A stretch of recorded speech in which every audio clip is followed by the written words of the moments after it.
Good evening जी, good evening.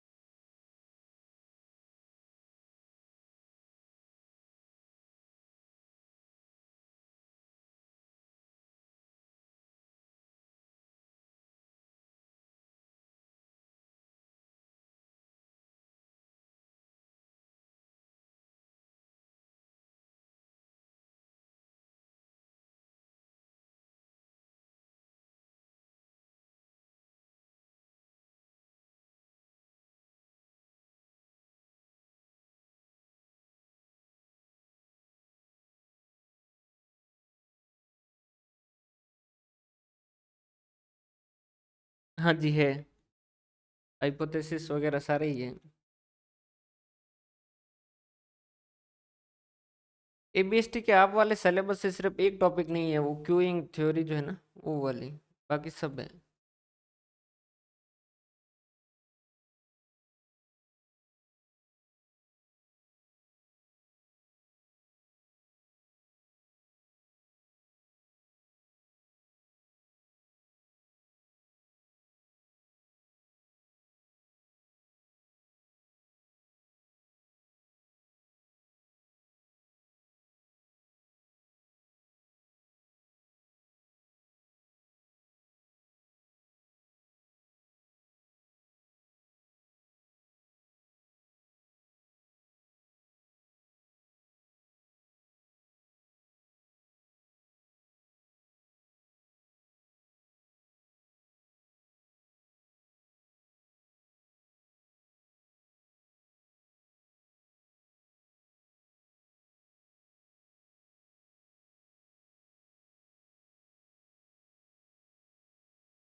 तो शुरू करें।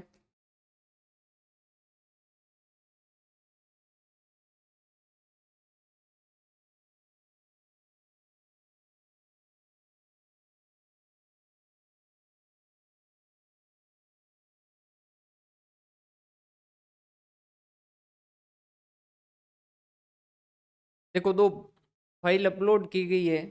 जो ये बुक है, कौन सी है, राजपुरोहित राजपुरोहित महेश्वरी और शर्मा वाली, उनमें जो है वो इलिस्ट्रेशन दे रखे हैं काफी सारे।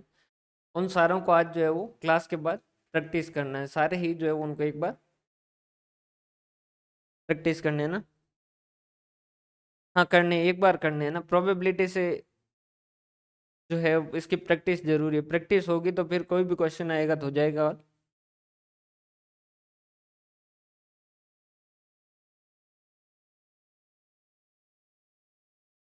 क्लियर है भाई?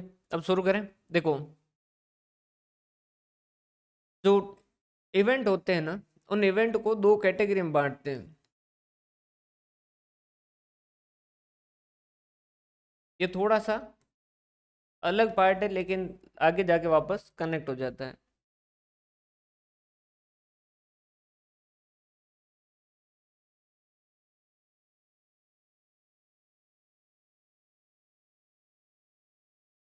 म्यूचुअली एक्सक्लूसिव क्या होता है?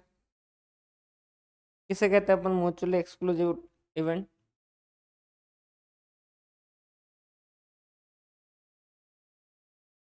नमस्ते जी, नमस्ते।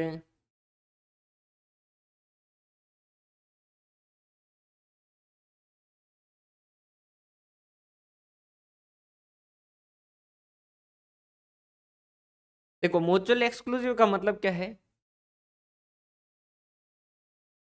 अगर ये दो इवेंट है तो ये क्या कहेंगे? Mutual exclusive. मतलब कि ए है तो बी नहीं है, और बी है तो ए नहीं है। दोनों का आपस में इस तरीके से साथ में कुछ भी नहीं है, साथ का पोर्शन जो है इनका कुछ भी नहीं है, तो वो वाला क्या कहलाएगा? समझ आ रही बात? भाई अल्टीमेटली यूं समझ लीजिए कि ये शादी के जैसा है, आपको एक से ही करनी है। और नॉट म्यूचुअल एक्सक्लूसिव मतलब कि क्या हो जाएगा? जिसके अंदर कुछ पार्ट जो है वो दोनों में से दोनों का कॉमन होगा। क्लियर है? तो ये क्या कहलाएगा? Common area. ठीक है, ए एंड बी। समझ आ रही बात? क्लियर है? कल अपन ने एक कॉन्सेप्ट और पढ़ा था, जो कि पढ़ा था एंड या और। देखो, म्यूचुअल एक्सक्लूसिव का मतलब क्या है? ऐसे दो इवेंट जो कि, जैसे समझिए, स्टूडेंट जो है वो क्या होगा? या तो पास होगा या फेल होगा। क्लियर है? समझ आ रही बात? या तो स्टूडेंट पास होगा या फेल होगा। क्लियर है? दोनों में से ऐसा नहीं है कि पास फेल दोनों होगा।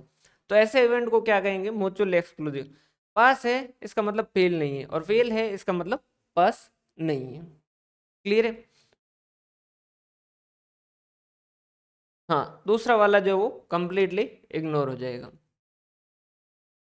इसकी जगह नॉट म्यूचुअल एक्सक्लूसिव है, तो उस केस के अंदर क्या होगा? जैसे स्टूडेंट जिनके पास डिग्री है और जिनके पास डिप्लोमा है, और कुछ स्टूडेंट ऐसे भी होंगे जिनके पास डिग्री भी है और डिप्लोमा भी है। ये जैसे डिग्री वाले स्टूडेंट है, ये डिप्लोमा वाले स्टूडेंट है। ये जो है वो डिग्री वाले हैं और ये डिप्लोमा वाले स्टूडेंट हैं।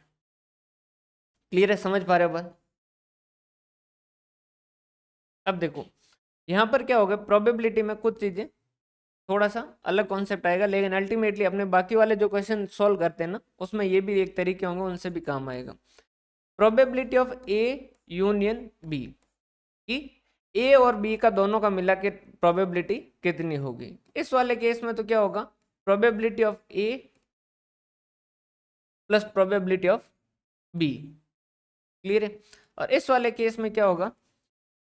Probability of A plus A plus probability of B plus, sorry, minus probability of A and B. समझिएगा, जैसे यहां दे रखा है कि 50 स्टूडेंट जो है वो क्या हुए? पास हुए हैं, और 60 स्टूडेंट जो क्या हुए? फेल हुए। तो बताइए, टोटल स्टूडेंट कितने हैं?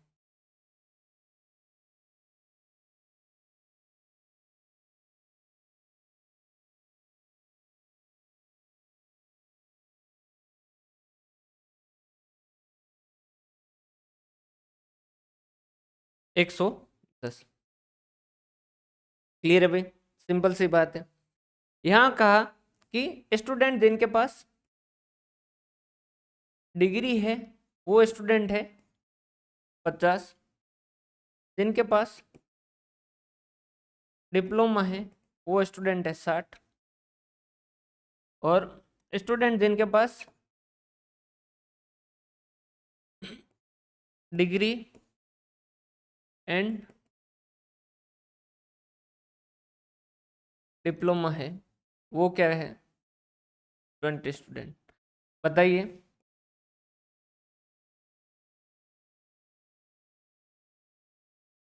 टोटल नंबर ऑफ स्टूडेंट्स कितने? 90। समझ आ रही बात? हम क्या कहेंगे? कि भाई डिग्री वाले कितने हैं 50, डिप्लोमा वाले कितने हैं 60, लेकिन इसमें से 20 जो है वो क्या है कॉमन है, 20 जो है वो कॉमन है। कॉमन है इसका मतलब क्या है, वो 2 बार जुड़ चुके हैं, समझिएगा। ये वाले जो है वो 50 है और ये वाले जो है वो 60 है, लेकिन 20 स्टूडेंट जो वो ये है जिनके पास क्या है डिग्री भी है और डिप्लोमा भी है। तो डिग्री वाले जब उन्होंने हमने कहा कि डिग्री वाले हाथ खड़ा कीजिए तो ये 50 स्टूडेंटों ने हाथ खड़े किए। जब हमने कहा डिप्लोमा वाले हाथ खड़ा कीजिए तो इन 60 स्टूडेंटों ने हाथ खड़े किए। लेकिन ये 20 स्टूडेंट ऐसे थे जिन्होंने डिग्री के वक्त भी हाथ खड़े कर रहे थे और डिप्लोमा के वक्त भी हाथ खड़े कर रहे थे। तो ये कितने बार जुड़ चुके हैं 2 बार, जबकि जुड़ने कितने बार चाहिए थे 1 बार ही जुड़ने चाहिए। तो 1 बार क्या हो गए ये एक्स्ट्रा जुड़ चुके हैं, तो इनको क्या कर देंगे अपन लेस कर देंगे। क्लियर है।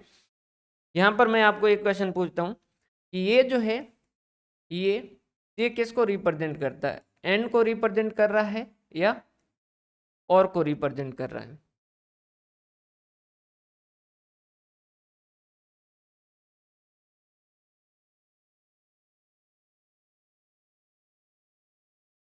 एंड को, समझ आ रही बात। ये क्या है probability of A and B, समझ आ रही बात। और ये किसको रिप्रेजेंट कर रहा है,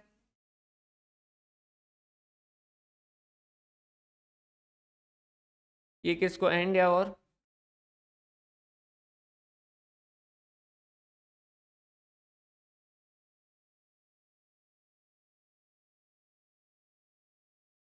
को। क्लियर है भाई, समझ आ रही बात। इसका मतलब क्या है ए या बी, जैसे यहां भी हम कैलकुलेट कर रहे हैं वो क्या कर रहे हैं probability of A union B, मतलब कि ए या बी। क्लियर है। तो हमने क्या किया उसमें से एंड वाले जो पोर्शन थे वो क्या कर दिए हटा दिए।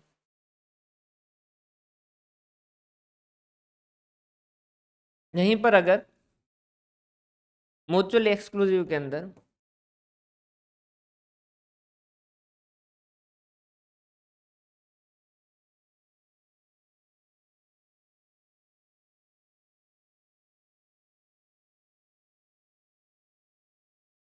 भाई कॉन्फिडेंस आपका इंक्रीज हो रहा है या नहीं हो रहा है, ऐसा लग रहा है क्या कि पिछला जो अटेम्प्ट दिया था उससे इस बार जो कॉन्सेप्ट क्लियरिटी ज़्यादा अच्छे से है, ज़्यादा अच्छे से बेहतर कर रहे हैं।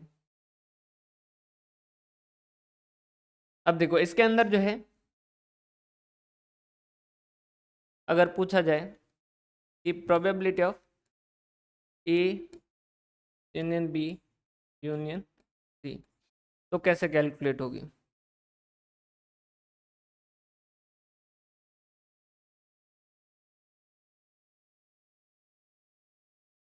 भाई नोट्स का रिवीजन जो कंटिन्यूस करते रहिएगा। इस बार जिनका जैसे एबीएसटी का हुआ है फर्स्ट रैंक के साथ, उन्होंने पीछे वाला जो है वो जूनियर अकाउंटेंट और उनका कोर्स ले रखा था, जूनियर अकाउंटेंट और एओ का। और उस वक्त उन्होंने जूनियर अकाउंटेंट क्लियर किया था और उन्होंने उन नोट से जितने चैप्टर थे वो सारे के सारे कवर कर लिए और थर्ड पेपर उनका ठीक था तो फर्स्ट रैंक पे पहुंचे। अब की बार आपके पास तो सारा कुछ अवेलेबल है क्लासेज और ये सारी कुछ, तो आपका तो बनता ही है कि आप सारे सेलेक्ट हो ही। क्या ये रेड कलर दिखने में दिक्कत हो रही है क्या।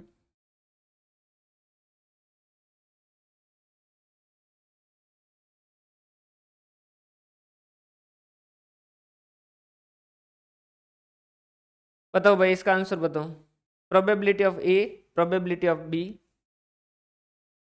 क्या हो जाएगा, प्रोबेबिलिटी ऑफ ए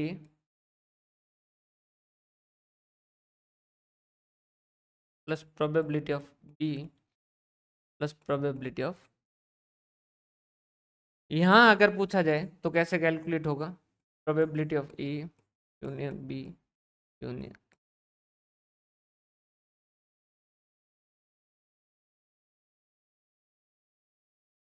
हाँ उसका एओ का ले रखा था जिसके अंदर सारा ही कुछ कवर था। वैसे एओ के अंदर एफएम पूरी पढ़ा रखी थी और कॉस्ट पूरी पढ़ा रखी थी, अकाउंट पूरी पढ़ा रखी थी।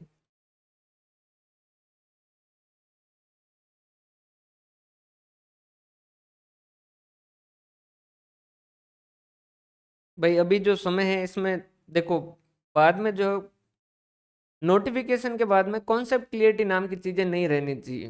फिर उसके बाद में क्लासेज और नोटिफिकेशन के बाद में जो है वो आप इस पोजीशन पे हो कि रिवीजन और प्रैक्टिस ये दो ही चीज बचनी चाहिए, है ना। तो तब तक ये सारे के सारे जो है इनको अच्छे से समझ लो। फिर एक ही चीज बचनी चाहिए कि भाई रिवीजन करना है कंटिन्यूस, और नोट्स जो जितना ज्यादा रिवीजन करोगे ना उतना ज्यादा फायदा है।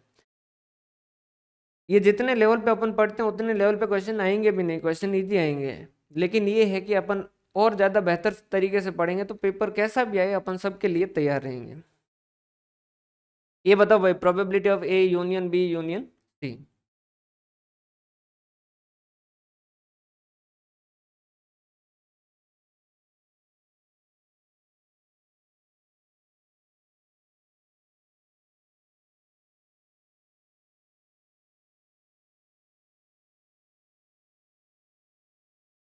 कौन सा क्लियर नहीं है भाई?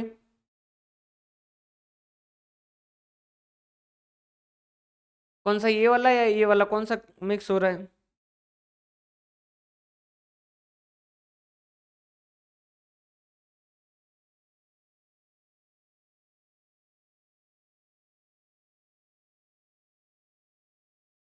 रेड कलर वाला, चलो वो कलर चेंज कर देंगे ना, तो वो चेंज कर दिया कलर अब शायद। ये वाला सही है ना? ये है,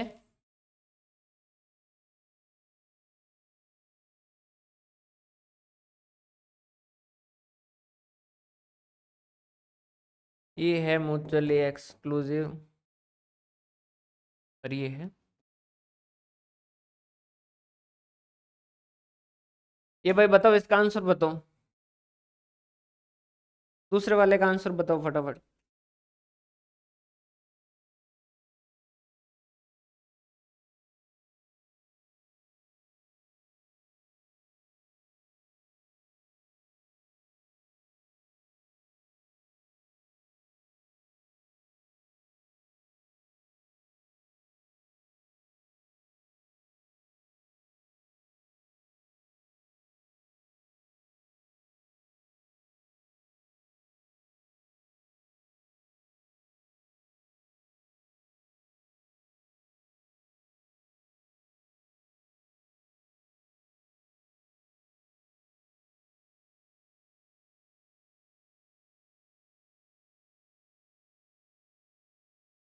probability of A plus probability of B plus probability of सी।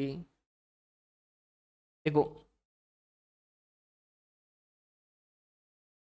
तीन है और तीनों नॉट म्यूचुअली एक्सक्लूसिव है, इसका मतलब तीनों आपस में क्या हो रहे हैं, कहीं न कहीं लिंक हो रहे हैं।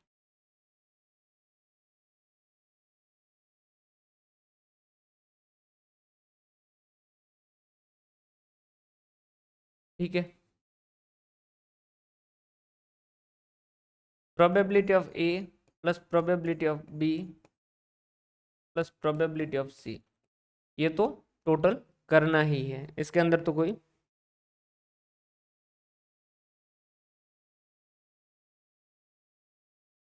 बिल्कुल भाई, उसके बाद में ये हो जाए, उसके बाद में तो लास्ट के अंदर जो है वो यही रखेंगे अपन, जो है ये इनका एक्सप्लेनेशन और डाउट वगैरह का जो है सेशन, और यही रखेंगे। रिवीजन क्लासेज जो है वो इस तरीके से नहीं लेंगे रिवीजन क्लासेज, क्योंकि इसमें टाइम ज़्यादा लगेगा। रिवीजन के अंदर जो आईपैड के ऊपर सीधा सिंपल क्लास जो है वो आईपैड पे चलेगी, साथ ही जो है वो वॉइस ओनली, जिसमें फेस वगैरह नहीं, और फटाफट से जो है वो उनका रिवीजन, और उसके बाद में जो है प्रैक्टिस। अब देखो, यहाँ समझिएगा, ये है आपका ए, ये है बी, और ये है। अब समझिएगा, पहले सी को जो वो इग्नोर कीजिए, सी को जो वो इग्नोर कीजिए। अगर प्रोबेबिलिटी ऑफ ए और बी की बात करें ना, तो ये वाला पोर्शन जो है वो क्या है, कंबाइंड है, और ये क्या हो रखा है, दो बार ऐड हो रखा है। तो हम क्या करेंगे, इसमें से लेस करेंगे probability of A and B. उसके बाद में सेकंड, जब हम देखेंगे किसको, ए एंड सी को, तो उस केस के अंदर क्या होगा, ए एंड सी को, तो ये वाला जो पोर्शन है ये क्या है, कंबाइंड है, तो ये क्या हो चुका है, दो बार ऐड हो चुका है। तो इसको क्या करेंगे, लेस करेंगे प्रोबेबिलिटी ऑफ ए एंड सी। फिर सी और बी की अगर बात करें, तो ये सी और बी, तो ये वाला पोर्शन जो है वो क्या हो रखा है, दो बार ऐड हो रखा है, तो इसको क्या करेंगे अपन, लेस करेंगे। तो probability of A sorry B and C less करेंगे। लेकिन अभी आपको एक चीज और दिख रही होगी, वो क्या कि ये वाला जो पोर्शन है बीच वाला, ये वाला जो ए बी और सी तीनों में है, तो ये क्या हो चुका है, 3 बार जो वो ऐड हो चुका है। क्लियर है? जिसमें से 2 बार तो ये लेस हो चुका है, लेकिन ये वाला पोर्शन जो वो 1 बार अभी लेस होना बाकी है। तो हम क्या करेंगे, इसको 1 बार और लेस करेंगे, minus probability of A and B and C. ये तीसरी बार इसको क्या करेंगे, लेस करेंगे। ठीक है? या फिर इसको और एग्जांपल से समझना चाहो तो जैसे स्टेट्स में पास हुए हैं स्टूडेंट जो है वो 60, और इकोनॉमिक्स में हुए हैं 50, और अकाउंटिंग में पास हुए हैं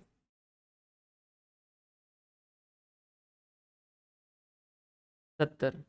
फिर उसके बाद में स्टेट्स एंड इकोनॉमी में है दोनों मिला के जो है वो 10, और स्टेट्स एंड अकाउंट्स में है मान लीजिए 5, और इकोनॉमी एंड अकाउंट में है 15, और states and economy and account तीनों में पास होने वाले स्टूडेंट कितने हैं, 2 है। क्लियर है? अच्छा ये लास्ट वाला ऐड होगा क्या, सॉरी मैंने शायद गलत, अच्छा वो 2 3 बार लेस हो गया है। Okay okay okay.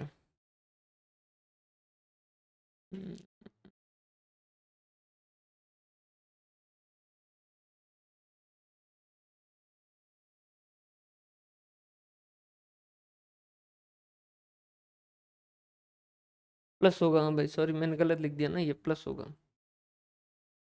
ये प्लस होगा। ये बेचारा 3 बार लेस हो चुका है, ये 3 बार लेस हो चुका है। ए एंड बी में भी लेस हुआ, बी एंड सी में भी लेस हुआ, और ए और सी में भी लेस हुआ। तो ये 3 बार लेस हो चुका है, तो वापस एक बार क्या करेंगे, इसको ऐड करेंगे। भाई बताओ नंबर ऑफ स्टूडेंट कितने हैं?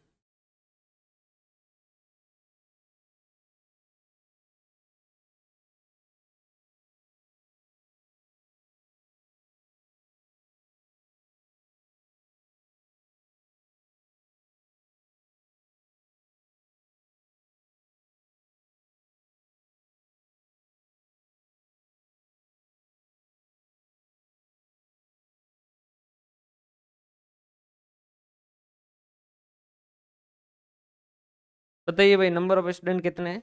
152। कैसे कैलकुलेट करेंगे? हम कहेंगे कि 60 जो है वो स्टेट्स में हुए हैं, 50 जो है वो इकोनॉमिक्स में हुए, और 70 जो है वो अकाउंट्स में हुए। लेकिन स्टेट्स और इकोनॉमी के टाइम में 10 स्टूडेंट ऐसे थे जो दोनों में ही ऐड हो रहे थे, तो उनको क्या कर दिया, हटा दिया। फिर स्टेट्स और अकाउंट में दोनों में हो रहे थे, वो 5 जो है उनको हटा दिया, और इकोनॉमी एंड अकाउंट के अंदर दोनों में हो रहे थे 15, उनको हटा दिया। अब 2 स्टूडेंट ऐसे हैं जो क्या थे, तीनों में ही पास हो रखे थे, तो वो यहाँ भी लेस हो रहे हैं, यहाँ भी लेस हो रहे हैं, और यहाँ भी लेस हो रहे हैं, तो उनको वापस क्या करेंगे, एक बार ऐड कर देंगे। तो ये कितने हो जाएंगे, 152 आ रहे हैं।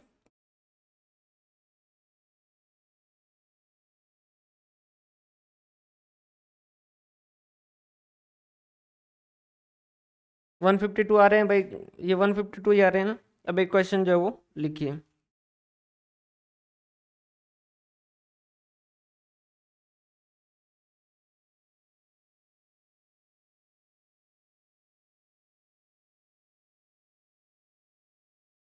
20 बॉल है,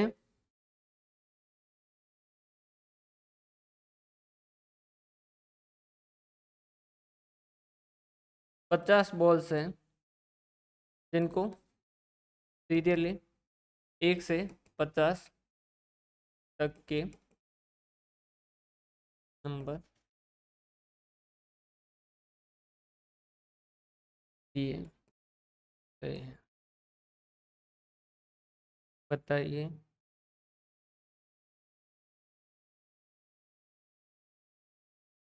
क्या प्रोबेबिलिटी है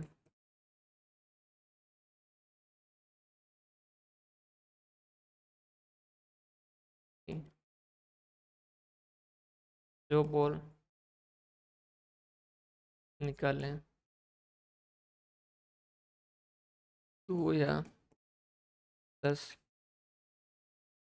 के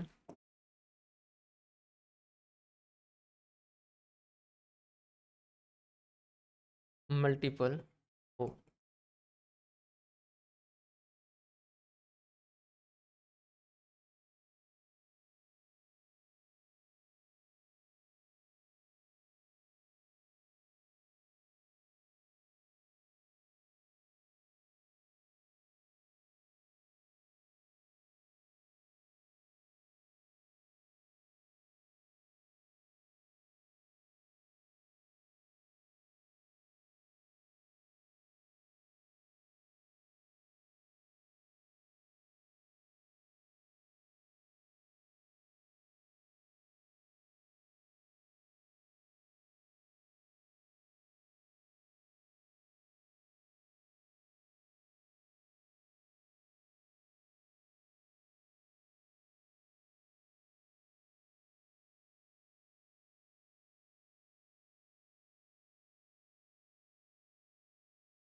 वन बाय टू।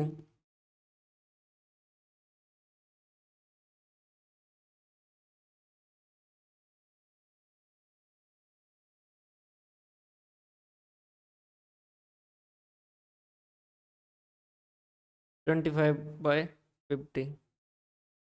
देखो भाई, समझो, 50 बॉल है, 1 से 50 तक के नंबर दिए गए हैं, बताएं कि क्या प्रोबेबिलिटी है जो बॉल निकालें तो वो 2 या 10 के मल्टीपल में हो। तो 2 के मल्टीपल की बॉलें कितनी है?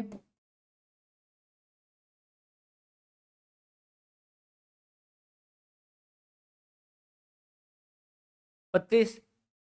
क्लियर है भाई? सिंपल सी बात है कि भाई 2, 4, 6, 8, 10, 12, 14 इस तरीके से अगर टोटल करेंगे तो 50 में से 25 जो वो 2 की मल्टीपल होगी। क्लियर है?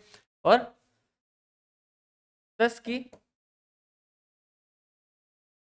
मल्टीपल बॉल्स कितनी है?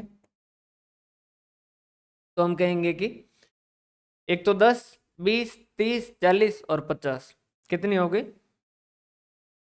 ये हो गई 5 बॉलें। क्लियर है? समझ आ रही बात? तो क्या ऐसा कर दें कि भाई टोटल 30 बॉल है डिवाइडेड बाय 50 में से, तो ये प्रोबेबिलिटी बाय फेवरेबल कितने हो गए? 25 और 5 30 डिवाइडेड बाय 50। लेकिन एक चीज समझिए, यहाँ पर क्या लिखा है? 2 या 10 के मल्टीपल में हो, 2 या 10 के मल्टीपल में हो। तो जब 2 के मल्टीपल लिखे होंगे तो आपने 2, 4, 6, 8, 10, 12, 14, 16, 18, 20 इस तरीके से आगे कंटिन्यू कर रहे थे। तो 10 का मल्टीपल जो है वो 2 का भी मल्टीपल है। क्लियर है? तो वो तो क्या हो चुका, वहां भी जुड़ चुका है। समझ आ रही बात भाई? 10 का जो मल्टीपल है वो 2 का भी तो मल्टीपल है, तो वो तो एक बार जुड़ ही चुका है। तो इस वजह से हम क्या कहेंगे कि probability of A union B क्या होगी? Probability of A, probability of B और प्लस प्रोबेबिलिटी ऑफ सी। जब ये करेंगे तो कितना होगा आपका? Sorry, minus probability of A and B. तो हम कहेंगे कि कितने? 25 + 5 जो ए में भी है और बी में भी है वो कितनी बोले हैं? 10 की सारी मल्टीपल जो है वो दोनों में ही है, तो माइनस क्या कर देंगे 5, तो क्या बचेगा अल्टीमेटली 25 डिवाइडेड बाय 50। क्या ये आपको क्लियर है?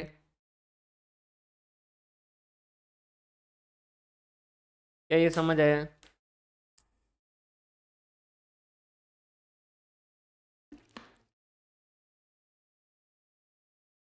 नेक्स्ट सेकंड वाला इलस्ट्रेशन जो है वो कीजिए।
एवं लिखा है, एंड है ये, 2 और 10 दोनों के मल्टीपल में हो।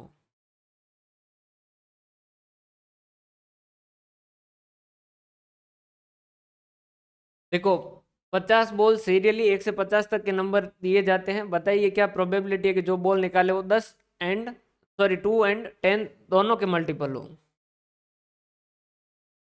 2 एंड 10, वहां पर क्या था 2 या 10 था। कैसी बातें कर रहे हो पागलों जैसी कि भाई दोनों सेम है, एंड और में बहुत फर्क पड़ जाता है।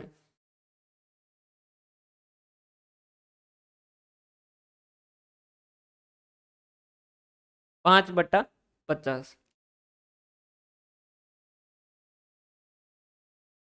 क्लियर है? 5/50 कैसे कि भाई 2 के मल्टीपल तो 2 4 6 8 वगैरह सब है, लेकिन अल्टीमेटली अपने काम का कौन सा आएगा 10 20 30 40 और 50। क्लियर है? यही काम आएंगे, बाकी वाले तो काम आने नहीं है, क्योंकि बाकी 2 के मल्टीपल भले ही हो लेकिन 10 के मल्टीपल नहीं है। तो अल्टीमेटली हमारे फेवरेबल आउटकम कितने, 5 डिवाइडेड बाय 50, तो कितने हो गए 1/10। या फिर आप एक काम और भी कर सकते थे, आप जब जानते हैं कि जब एंड होता है तो हम क्या करते हैं, मल्टीप्लाई करते हैं। तो अगर आपको probability of A and B जो है वो पूछा जाए, इसको आप इस तरीके से भी लिख सकते हैं, आप इसको इस तरीके से भी लिख सकते हैं, probability of A and B. तो वो कैसे होगी, प्रोबेबिलिटी ऑफ ए गुणा प्रोबेबिलिटी ऑफ बी। ठीक है?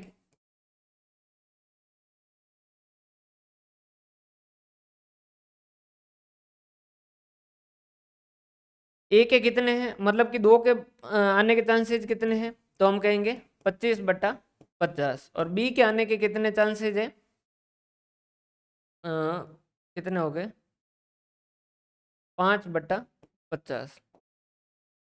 कटो भाई, ये बचे 2, तो 5 कितना आ रहा था, 5/50 आ रहा था ना, ये चेंज कैसे आ रहा है।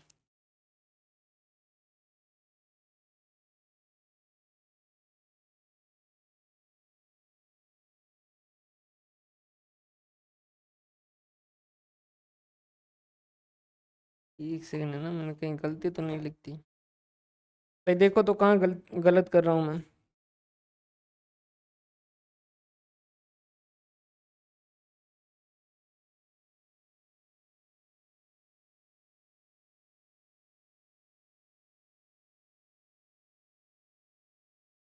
दो के मल्टी, एक मिनट बताते हैं ना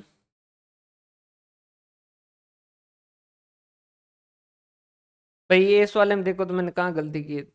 देखो यहाँ पर क्या कहा गया है कि 1 से 50 तक के नंबर जो है वो दिए गए हैं बॉल को। बताइए कि जो अब प्रोबेबिलिटी निकालनी है, जो भी बॉल हो वो 2 एंड 10 दोनों के मल्टीपल में हो।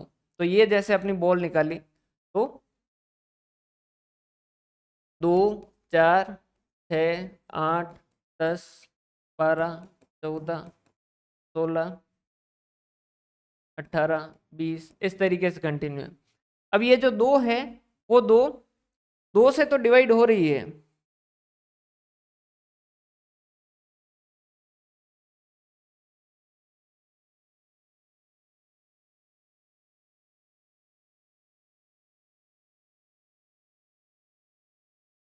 अच्छा चलो उसको देखते हैं ना, अभी देखते हैं।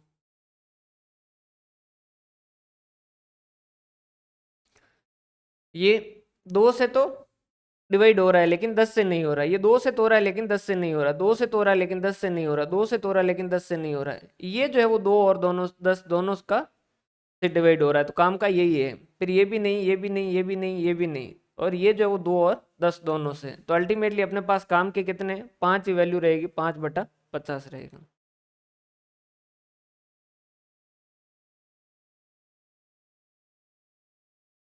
चलो इसको एक बार देखते हैं, एक क्वेश्चन और लिखिए फिर इसको देखते हैं। एक क्वेश्चन और लिखिए। एक कल वाला जो है वो भी अपने को करवाना है ना, दोनों बताइएगा।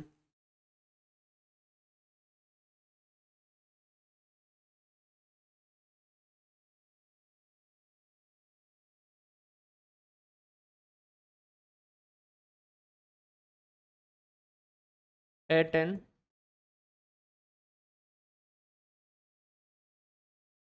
Examination.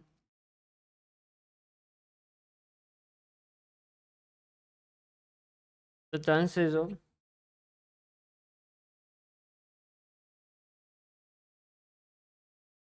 Is success is 1/6 B is 1/10।11/32।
कैसे करोगे भाई?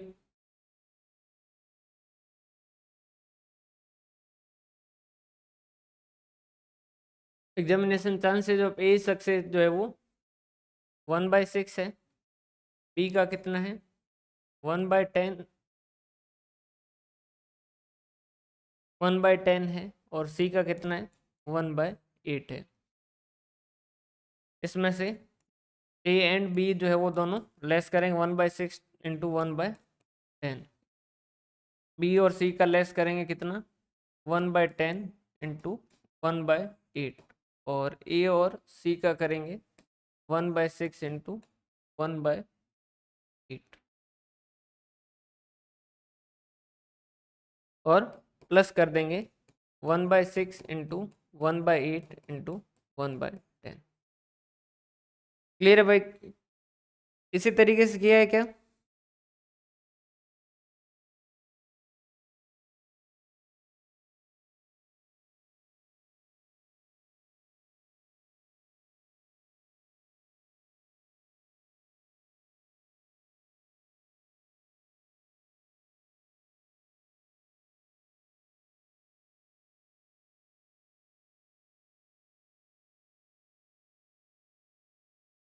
तो फिर किस तरीके से किया है भाई?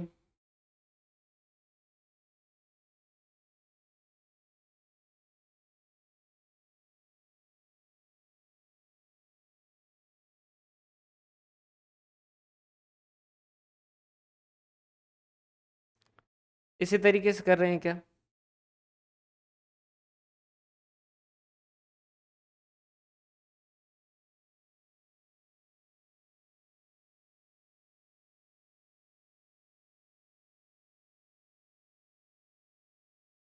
देखो, अब यहाँ पर दो चीजें होती हैं। अगर हम क्वेश्चन जो है वो म्यूचुअली एक्सक्लूसिव की बात करें कि भाई ये जो है म्यूचुअली एक्सक्लूसिव है, मतलब कि तीनों के चांसेस अलग अलग है, तब तो हम क्या करते हैं probability of A union B union C जब कैलकुलेट करना होता है तो हम क्या करते हैं सीधा probability of A plus probability of B plus probability of C. थोड़े से दो चार क्वेश्चन करोगे तो और ज़्यादा इसमें जो क्लियरिटी आएगी, है ना। वो अपन ने जो ऊपर एग्जांपल लिया वो डिपेंडेंट का ले लिया था। अभी आगे देखेंगे डिपेंडेंट और इंडिपेंडेंट। अगर इस तरीके से करेंगे तो हम क्या करेंगे सीधा 1/6 प्लस 1/10 प्लस 1/8। तो हमारा आंसर जो वो इतना ही रहता। क्लियर है?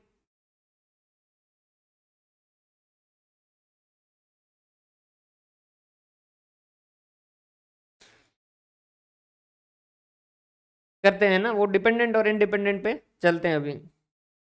अभी जो वो इतना समझिए, अगर ये म्यूचुअली एक्सक्लूसिव के हिसाब से होता ना तो हम क्या करते सिर्फ इतना सिंपल सा इस तरीके से करते। और अदरवाइज अगर वो म्यूचुअली एक्सक्लूसिव नहीं है तो इस तरीके से प्रोबेबिलिटी पे करते। लेकिन यहाँ क्वेश्चन जो है वो थोड़ा सा चेंज हो जाता है। चेंज होने के बाद अपन किस तरीके से करेंगे यहाँ समझिएगा।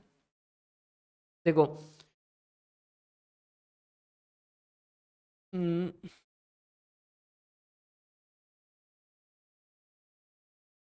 एक तो हो गया आपका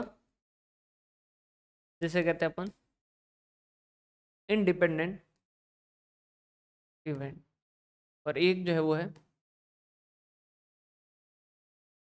डिपेंडेंट इवेंट। थोड़ा सा समझिएगा ना। इंडिपेंडेंट इवेंट वाले जो है वो अपन कैसे कर रहे हैं, ये probability of A union B, और ये जो है इस तरीके से कर रहे हैं। डिपेंडेंट इवेंट के अंदर क्या होता है, एक इवेंट हो चुका है उसके सापेक्ष में दूसरे की प्रोबेबिलिटी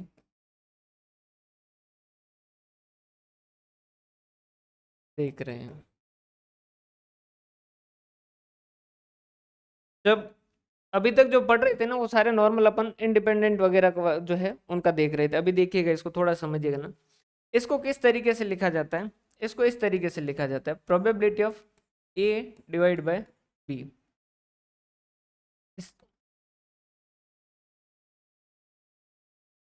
प्रोबेबिलिटी ऑफ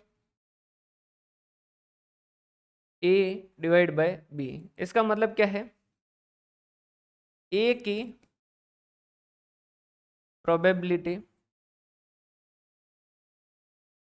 जब बी हो ही, क्लियर है। या फिर अगर इसी को जैसे लिखा जाए, समझिएगा, ये जैसे ये है आपका ए है और ये आपका बी है। आ जाएगा, वो मैंने थोड़ा सा उस ये पहले बताना चाहिए था, वो मैंने पहले बताने से पहले कर दिया ना।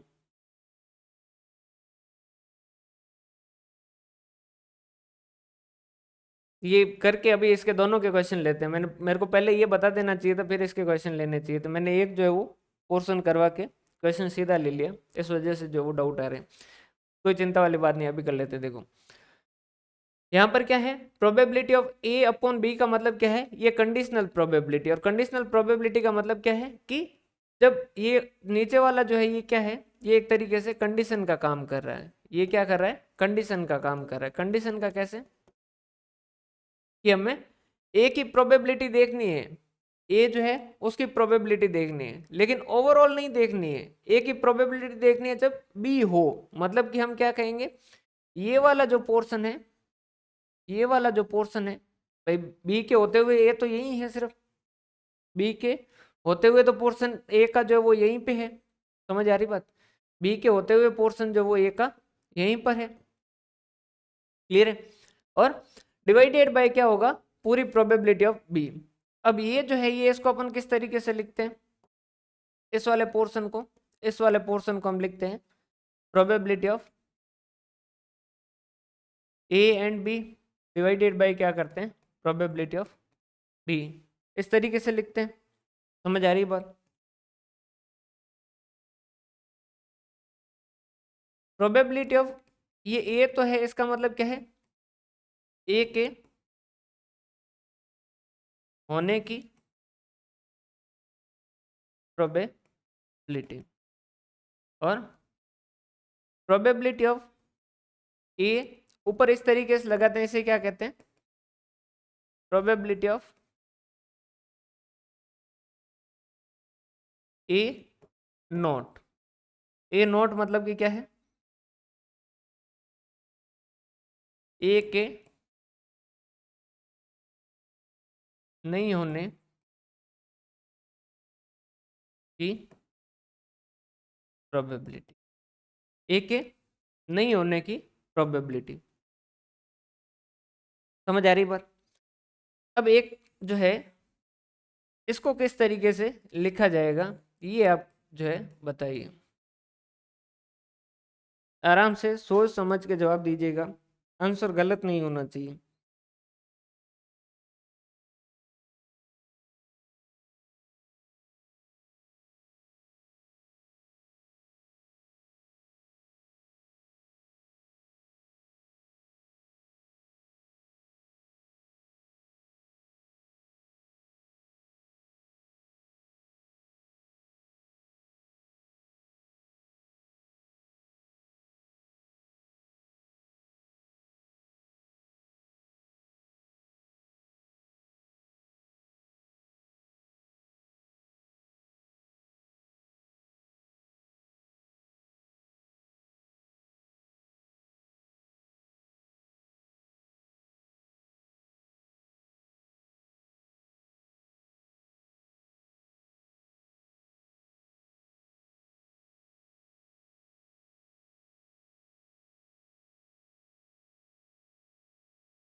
देखो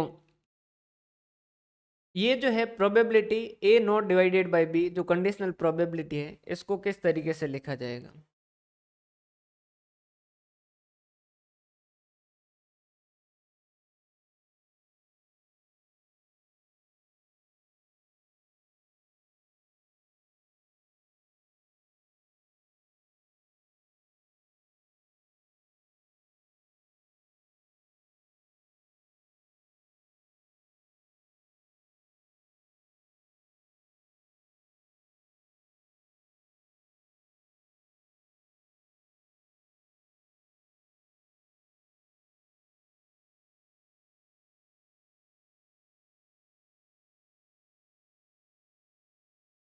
probability A union B divided by probability of,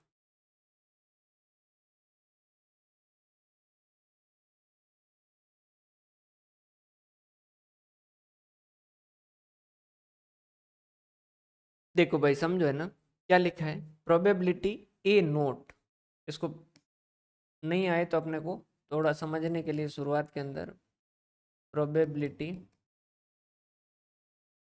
of A not divided by probability of B, simple सा आपने लैंग्वेज में तो लिख ही सकते हैं। अब यहाँ समझिएगा थोड़ा सा, ये है आपका ए, ये है बी, क्लियर है? प्रोबेबिलिटी ऑफ ए नॉट, ए नहीं होना चाहिए, जबकि प्रोबेबिलिटी ऑफ बी है, मतलब कि बी के साथ में देखना कंडीशनल है, तो अपने को एरिया तो कौन सा देखना है, एरिया तो यही वाला देखना है, क्लियर है? तो डिवाइड के अंदर तो क्या होगा, वही होगा, प्रोबेबिलिटी ऑफ बी होगा, ठीक है? अब क्या लिखा है, प्रोबेबिलिटी ऑफ ए नोट, ए नहीं होना चाहिए, ए कितने पोर्शन में है, ए जो है वो ये वाले पोर्शन के अंदर ए है, क्लियर है? तो ये वाला एरिया अपने को नहीं चाहिए, ये वाला एरिया जो है वो अपने को नहीं चाहिए, क्लियर है? ये वाला एरिया कैसे कैलकुलेट कर सकते हैं कि टोटल जो बी है उसमें से इस ये वाला जो कॉमन पोर्शन है उसको हटा दें, जो कैसे हटा सकते हैं कि प्रोबेबिलिटी ऑफ बी जो है उसमें से क्या कर दें, हम लेस कर दें probability of A union B. ये वाला समझ आया क्या, किसी का सही है क्या?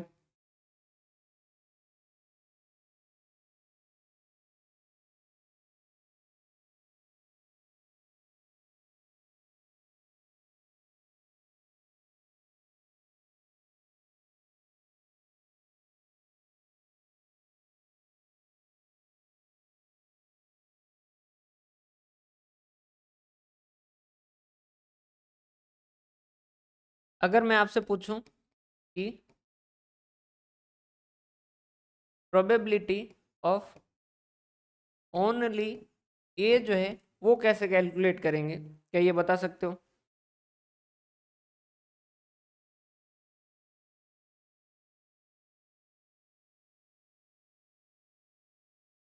ओ सॉरी सॉरी भाई, सॉरी है ना, सॉरी माफ कीजिएगा भाई, एंड प्रोबेबिलिटी ऑफ ओनली ए जो है वो कैसे कैलकुलेट करेंगे?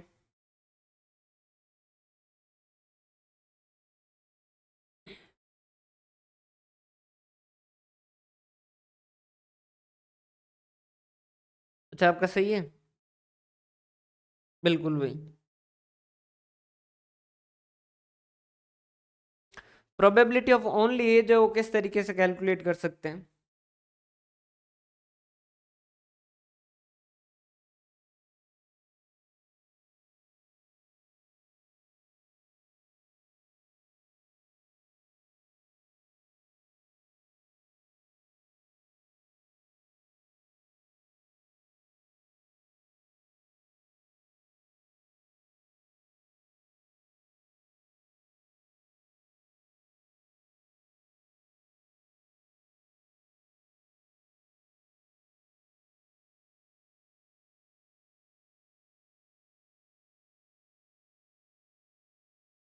Probability of A minus probability of A and B. समझ आ रही बात?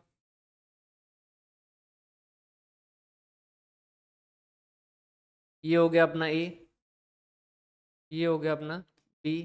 वो कह रहा है ए में से जितने पोर्शन के अंदर बी आ रखा है ये वाला पोर्शन हमें नहीं चाहिए। क्लियर है? ये वाला पोर्शन हटाओ। तो हम कैसे कैलकुलेट करेंगे?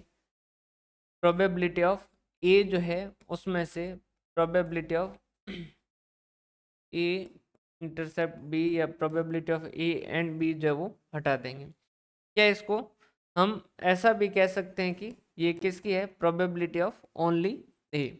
इसको इस तरीके से भी लिखा जाता है ए माइनस बी। ए की जो प्रोबेबिलिटी है उसमें से बी की जो प्रोबेबिलिटी है वो क्या कर दो? लेस कर दो। क्लियर है भाई?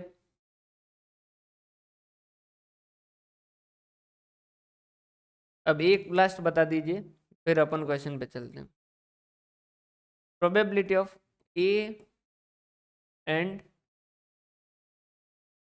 बी नॉट जो है वो बताइए क्या होगा?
प्रोबेबिलिटी ऑफ ए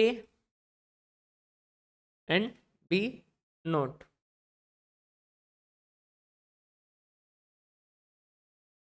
ये हो गया ए। वेन डायग्राम वाले जो क्वेश्चन है ना इनको वेन डायग्राम बना के ही कीजिएगा। वो क्या कह रहा है? एक तो ए होना चाहिए और बी नहीं होना चाहिए। तो बी नहीं होना चाहिए मतलब कि ये वाला पोर्शन जो वो यहाँ तो बी है, यहाँ तो बी है, तो ये वाला नहीं चाहिए अपने को। समझ आ रही बात? ये वाला पोर्शन जो वो नहीं चाहिए, मतलब कि अपने को इफेक्टिवली कौन सा एरिया चाहिए? ये वाला एरिया ही चाहिए। और ये वाला एरिया क्या है? क्या हम इसको ये कह रहे थे क्या कि ये क्या है? प्रोबेबिलिटी ऑफ ओनली ए है। क्या ये हमारा प्रोबेबिलिटी ऑफ ओनली ए वाला है क्या?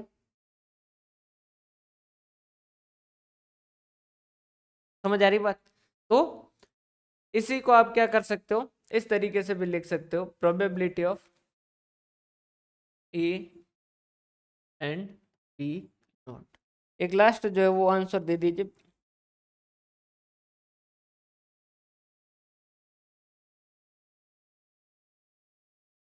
प्रोबेबिलिटी ऑफ बी नॉट जो है वो कैसे कैलकुलेट करेंगे?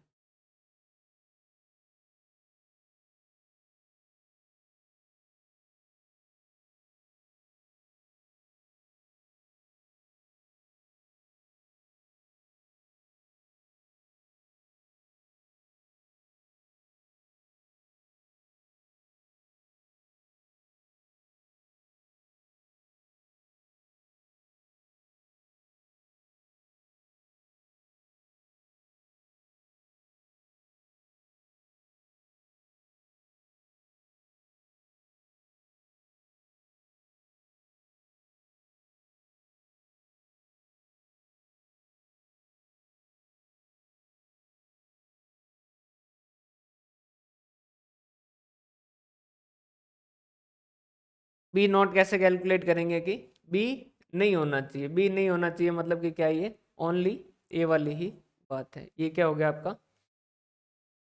ओनली ये हो गया।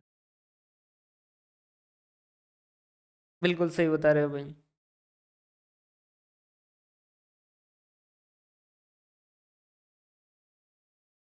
यहाँ तक जो है वो बातें सारी समझ आई।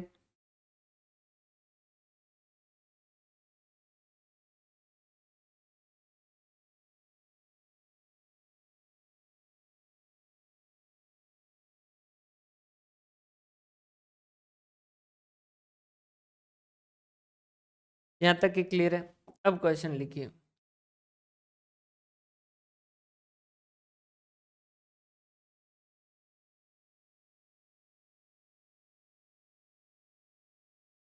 अच्छा, दो वर्ड और है, वो भी सुन लीजिएगा। एक है ऑड इन फेवर, और दूसरा है ऑड इन अगेंस्ट। देखो, अगर मान लीजिए सक्सेस को हम क्या लिख रहे हैं, पी लिख रहे हैं, और अनसक्सेसफुल जो हमारे है उनको हम क्या लिख रहे हैं, क्यू लिख रहे हैं, समझिएगा। तो अगर हमें प्रोबेबिलिटी कैलकुलेट करनी होती है, प्रोबेबिलिटी कैलकुलेट करनी होती है, तो हम क्या कैलकुलेट कैसे लिखते हैं कि भाई सक्सेस कितना डिवाइडेड बाय, या हम कहें कि favourable outcome divided by total outcome, इसी तरीके से लिखते हैं। क्लियर है? फेवरेबल यहाँ पर क्या है, सक्सेस क्या है, पी है, और यहाँ क्या हो जाएगा, पी प्लस क्यू हो जाएगा। समझ आ रही बात?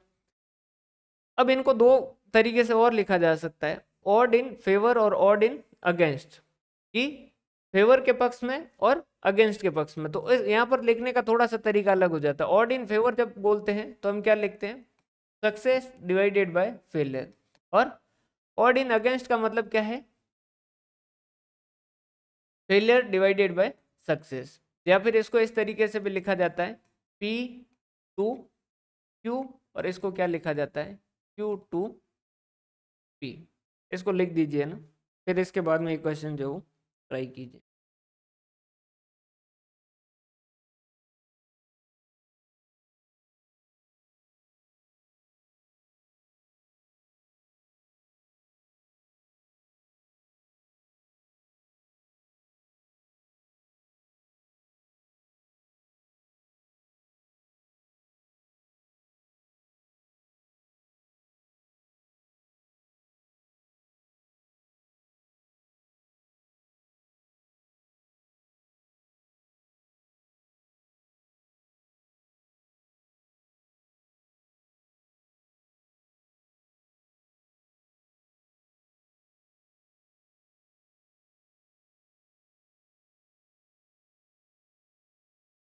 लिखिए, क्वेश्चन लिखिए।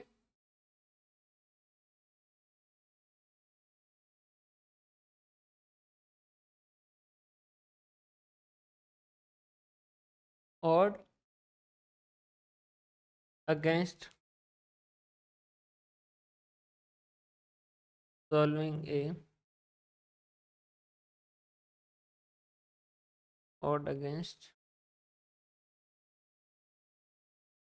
ए सॉल्विंग स्टेट्स प्रॉब्लम जो है वो है 10 to 8। और दूसरा है odd against is solve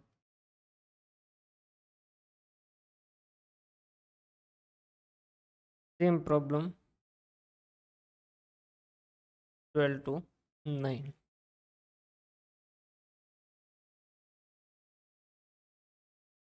what is the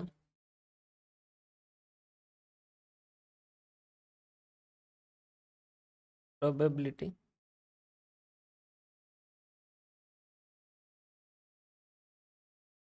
that both of them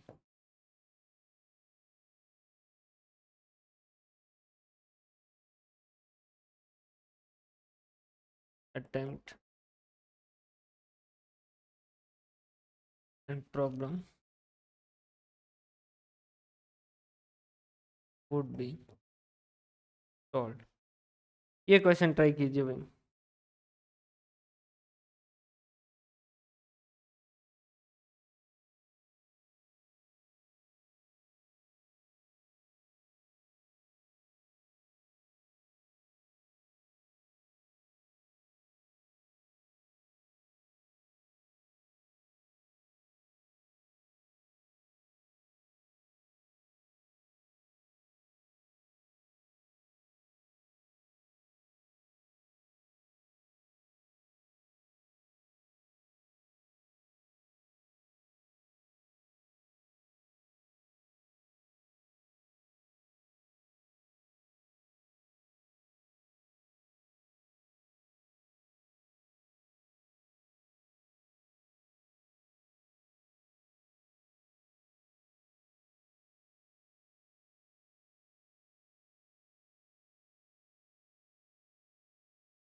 17/21। ठीक है भाई, बात 17/21 7।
बाकी का क्या आ रहा है बताइए फटाफट।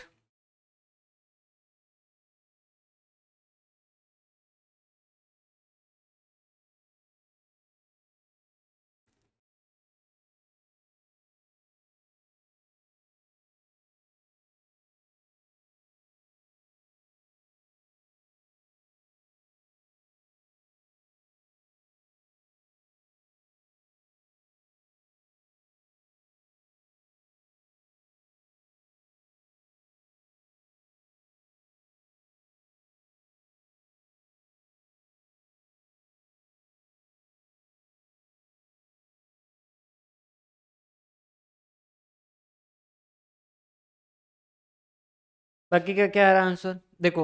Odd against A's solving problem is 10:8। इसका मतलब समझिएगा, ए जो है वो फेल होगा, इसके चांसेस कितने 8 है। और पास होगा मतलब कि प्रॉब्लम सॉल्व कर पाएगा, इसके चांसेस कितने 8 है। बी जो है उसका क्या लिखा है, ऑड अगेंस्ट कितना लिखा है 12, मतलब कि वो फेल होगा, इसके चांसेस कितने 12 है। और पास होगा मतलब कि प्रॉब्लम को सॉल्व कर पाएगा, इसके चांसेस कितने 9 है। 43 डिवाइडेड बाय 63।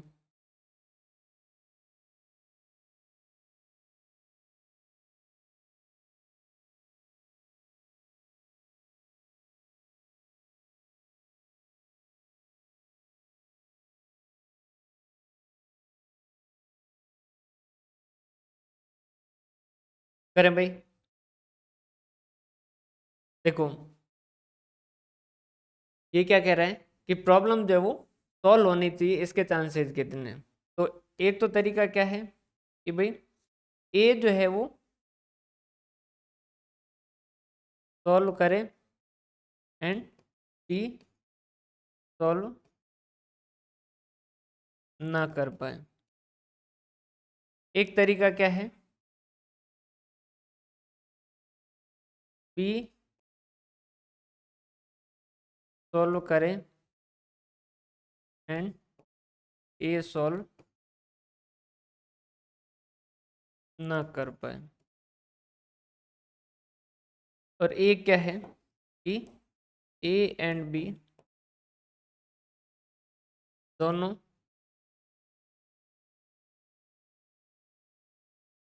सॉल्व कर लें।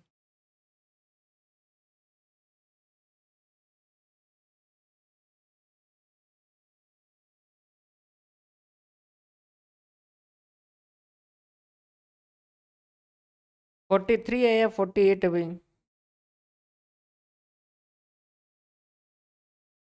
एक इसमें भी बुक में भी दो तीन प्रिंटिंग मिस्टेक है, वो मैं आपको पहले ही बता दूंगा ना। 16 प्लस।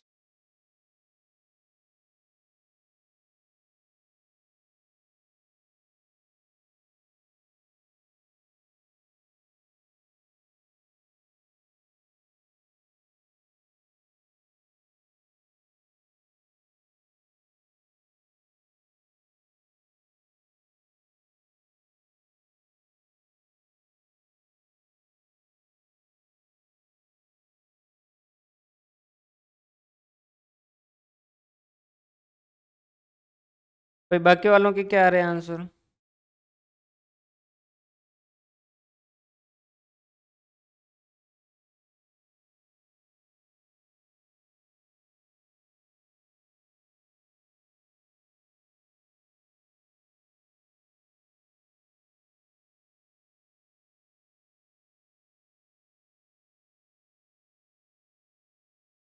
आपके 48, 43 डिवाइडेड बाई 63 कैसे आ रहे हैं भाई?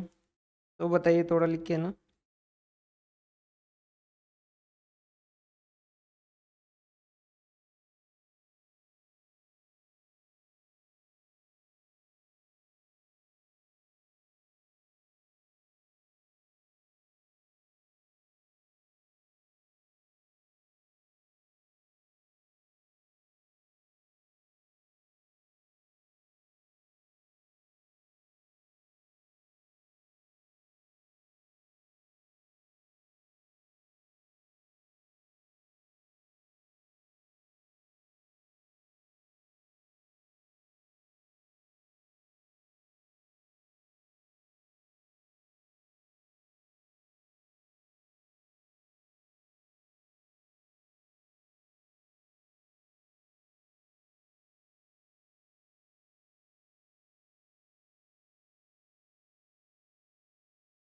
हम्म,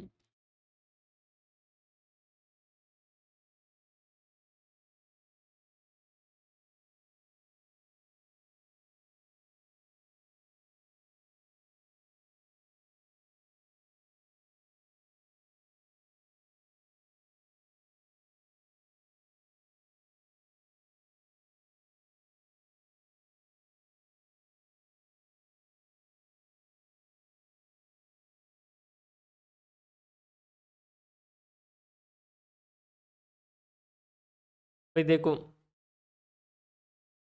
क्या क्वेश्चन है, पहले तो इसको इस तरीके से ट्राई करते हैं। आपने सही किया, नोट सॉल्व की प्रोबेबिलिटी को मल्टीप्लाई करके एक में से लेस कर दिया। हाँ देखो, ऑड अगेंस्ट ए सॉल्विंग प्रॉब्लम, ए जो है वो सॉल्व नहीं कर पाएगा, इसकी प्रोबेबिलिटी कितनी है?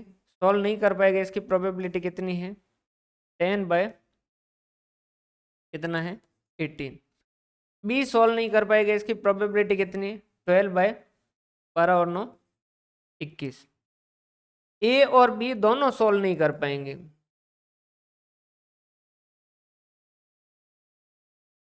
ए एंड बी दोनों सॉल्व नहीं कर पाएंगे, इसकी प्रोबेबिलिटी कितनी होगी भाई? कितना हो गया इसका? 10/18 और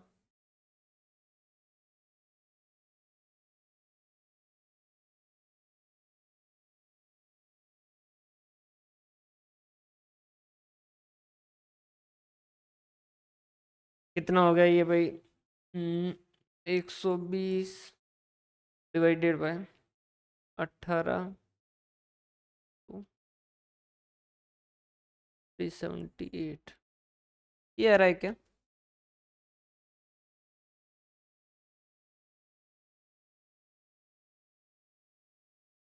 120 कितना था? 43 था ना?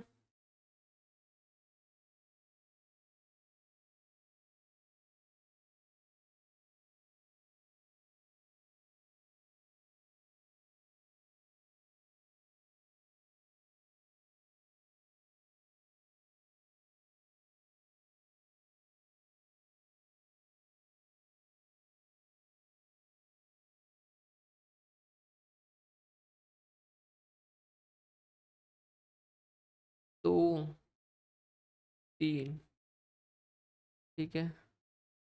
और तो ये कितना हो गया?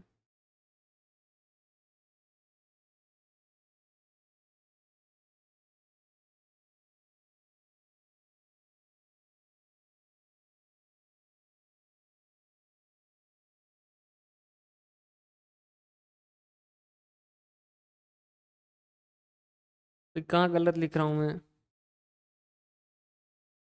20/63 आ रहा है ना? हाँ सही लिख रहा हूँ ना? 20/63, 20/63 ये क्या है? ए और बी दोनों सॉल्व नहीं कर पाएंगे। अपने को क्या पूछा है कि कोई एक जो है वो सॉल्व कर पाए, तो एक सॉल्व कर पाए, दोनों नहीं कर पाएंगे, इसके चांसेस कितने? 20/63। तो ये क्या कर देंगे? लेस कर देंगे। तो कितना होगा आपका? ये 63 ये हो जाएगा 43। एक तो तरीका हो गया ये, और दूसरा तरीका क्या है कि अपन इस तरीके से करें कि भाई ए सॉल्व करें और बी सॉल्व ना करें, या फिर बी सॉल्व करें और ए सॉल्व ना करें।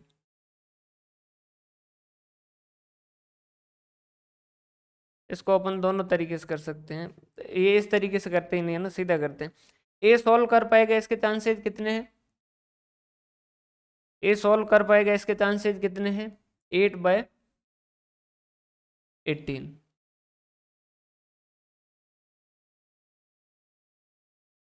8/18। और ये कितने सॉल्व कर पाएगा? ये कितने? 9/21। तो ये सॉल्व कर पाएगा, इसके कितने हैं? 8/18। या तो ये करे, देखो पहले इसको वर्ड में लिखिए, या तो ए करे या बी करे। मतलब कि क्या हो गया? Probability of A union B, मतलब कि probability of A plus probability of B minus probability of A and B. A solve करेगा, इसके चांसेस कितने हैं? 8/18। बी सॉल्व कर देगा, इसके चांसेस कितने? 9/21। दोनों सॉल्व कर देंगे, उसके चांसेस कितने हो गए? 8/18 इंटू 9/21। इन दोनों का कर दो लसअप, क्या आ जाएगा भाई? 63 में 18 का भाग जाता है क्या? 18 का 18 36।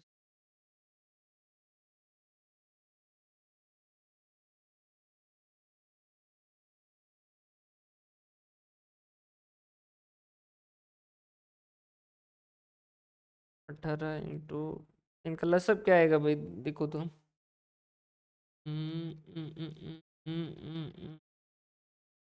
21 21 21। 84 में जाएगा कि 84 डिवाइडेड बाई 18? चलो दोनों का मल्टीपल ही लिखते हैं। 378, ये कितना हो गया? 21 इंटू 8, 168 प्लस 21 का भाग जो है वो 18 बार, तो 18 इंटू 9,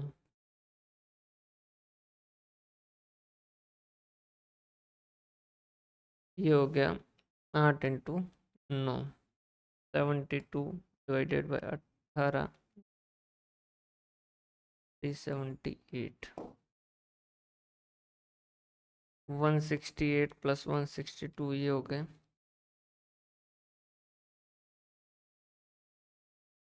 330 माइनस 72,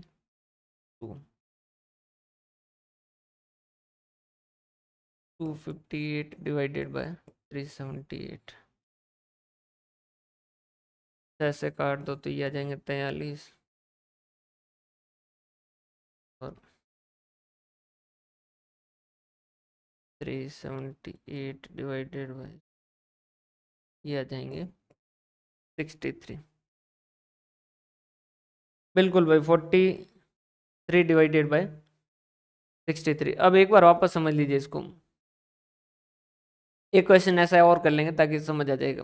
देखो क्या लिखा है क्वेश्चन, थोड़ा सा इसमें अलग तरीके से लिखा है। Odd against A's solving states problem जो है वो क्या है, 10/8 है कि ये प्रॉब्लम सॉल्व कर देगा। इसके चांसेस कितने हैं,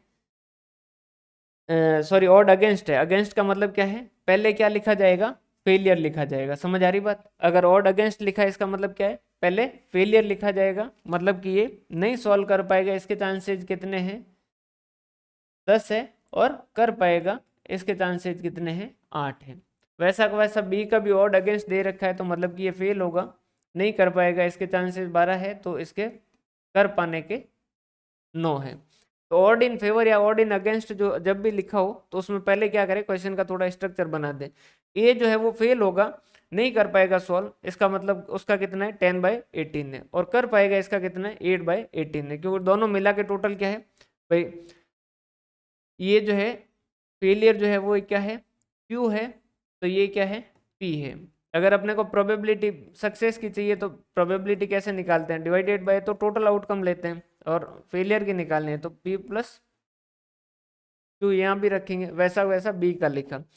अब अपने को जो है वो क्या पूछा है कि प्रॉब्लम सॉल्व हो जाएगी, दोनों में से किसी एक से प्रॉब्लम सॉल्व हो जाएगी। वो कैसे कैलकुलेट करेंगे, तो एक तो तरीका ये है कि दोनों में से एक ही तरीका है कि भाई दोनों ही सॉल्व नहीं कर पाए तो उस केस के अंदर अपना काम बन जाएगा। तो दोनों ही सॉल्व नहीं कर पाएंगे, इसका चांसेस कितना है, तो इसके फेल की जो प्रोबेबिलिटी और इसके फेल की प्रोबेबिलिटी उसको मल्टीप्लाई कर दो, तो ये क्या है, ये आ गई प्रोबेबिलिटी कि दोनों ही सॉल्व नहीं कर पाएंगे। तो दोनों ही सॉल्व यहाँ नहीं कर पाएंगे तो ये हटा दीजिए, बाकी वाले केस में 43 डिवाइडेड बाई 63 में क्या होगा, कोई ना कोई तो सॉल्व कर देगा। या फिर आप इस तरीके से भी कर सकते हैं, नॉर्मल जैसे करते हैं कि भाई ए या बी, या तो प्रोबेबिलिटी ए सॉरी ए के द्वारा सॉल्व कर देगा या बी सॉल्व कर देगा, लेकिन इसमें दोनों के द्वारा जो सॉल्व होगी वो लेस कर देंगे। तो इस तरीके से भी करेंगे तो भी अपना आंसर आ जाएगा। क्लियर है भाई? अब समझ आया है क्या? ये एक क्वेश्चन और कीजिए ताकि ये जो आपको और ज्यादा क्लियर हो पाए।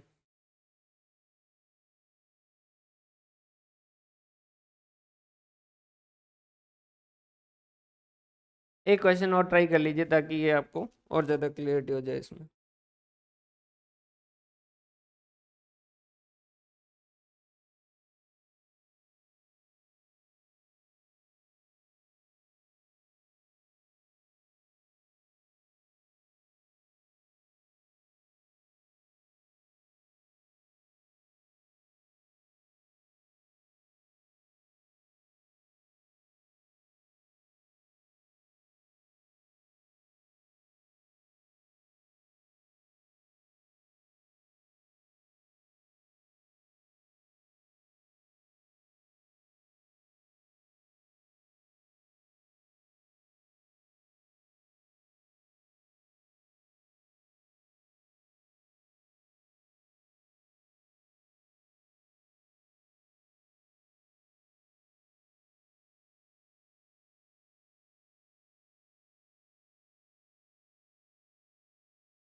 ये क्वेश्चन सॉल्व कीजिए।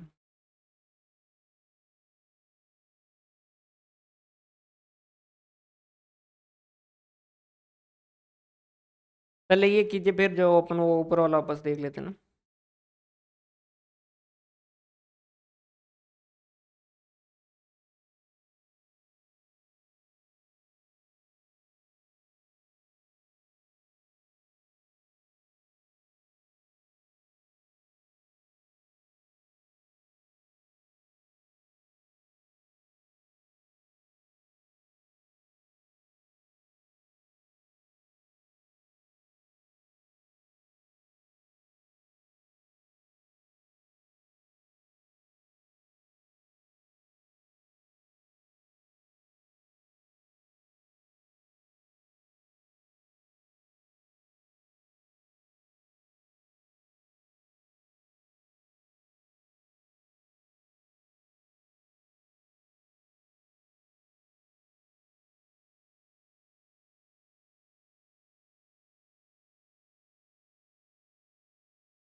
देखो, ऑड अगेंस्ट दे रखा है, इसको सिंपल लिख देते हैं ना।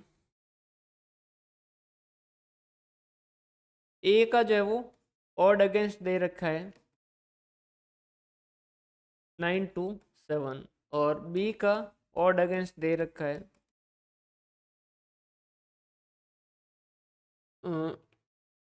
बी का क्या दे रखा था भाई,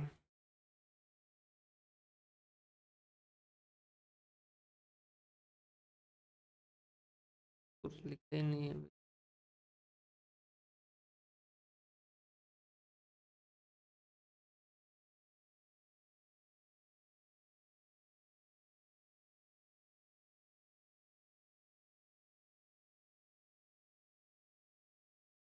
ऑड अगेंस्ट लिखा ही नहीं भाई, ऑड अगेंस्ट है इसका 3 to 2। देखो समझिएगा क्वेश्चन क्या कह रहा है कि भाई ए जो है वो अभी उसकी एज जो है वो 35 साल है और वो 65 साल तक जिएगा। इसके लिए ऑड अगेंस्ट दे रखे 9 to 7 दे रखे हैं, 9 to 7 दे रखे हैं, और बी का जो वो ऑड अगेंस्ट दे रखा है 3 to 2 दे रखा है, जो कि अभी 45 साल का है और आगे 75 साल तक जिएगा या नहीं जिएगा उसके दे रखे हैं ऑड अगेंस्ट। आपको पता करना है कि दोनों में से कम एक तो जो है वो जिंदा रहे।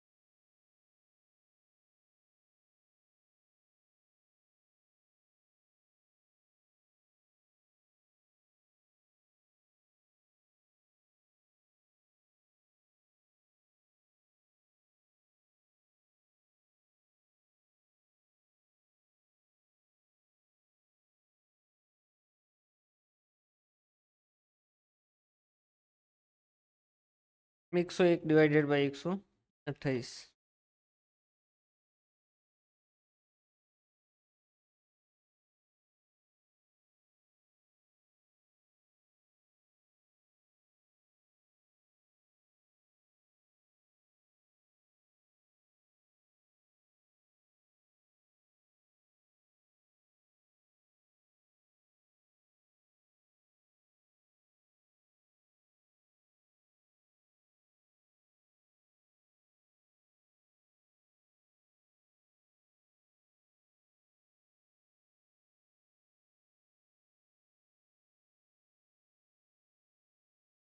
ये कह रहा है 38 डिवाइडेड बाय 65।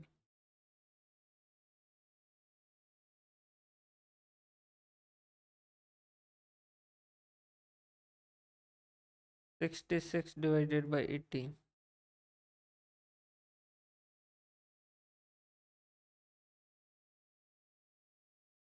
देखो भाई आराम से समझो ना, कोई जल्दी मत करो इनको, शुरुआत के अंदर थोड़ा टाइम लगेगा। एक बार ये समझ आ जाएंगे तो फिर इसके बाद कोई दिक्कत रहेगी नहीं। देखो ऑड अगेंस्ट दे रखा है, इसका मतलब क्या है,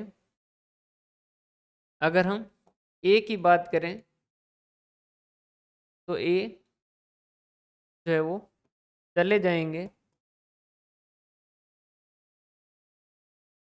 इनका क्या है, कितना है, 9 है, तो जिंदा रहेंगे इसके चांसेस कितने हैं, 7 है। क्लियर है। वैसा वैसा बी की बात करें अगर, तो बी जो है वो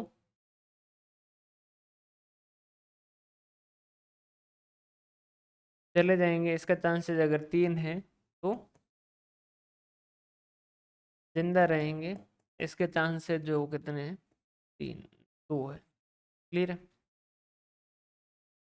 तो अगर प्रोबेबिलिटी की बात करें तो ये चले जाएंगे इसके चांसेस कितने, 9/16, और ये चल जिंदा रहेंगे इसके चांसेस कितने, 17/16। ये जिंदा रहेंगे इसके सॉरी चले जाएंगे इसके चांसेस कितने, 3/5, और ये कितने, 2/5। अब आगे सॉल्व कीजिए भाई। अब सबका सही होना चाहिए, आराम से देखो इसको।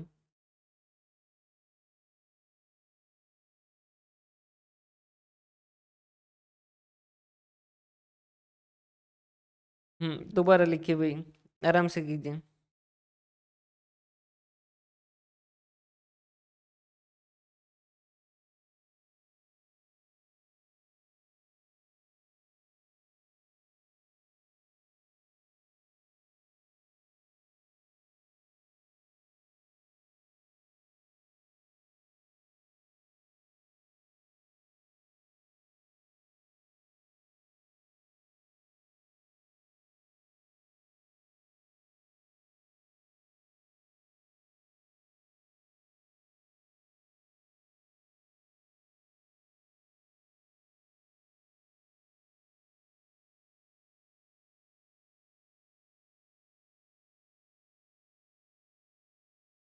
Fifty three by eighty.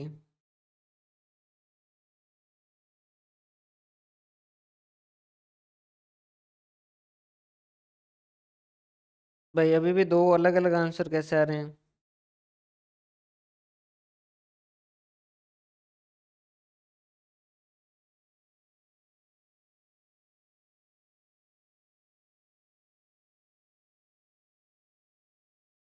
बिल्कुल भाई देखो, समझिएगा क्या है, दोनों में से एक जिंदा रहे तो कैसे कैलकुलेट कर सकते हैं, या तो दोनों चले जाए, ठीक है, दोनों चले जाए मतलब कि 7/16 इंटू, सॉरी चले जाने के तो ये 9/16 इंटू 3/5।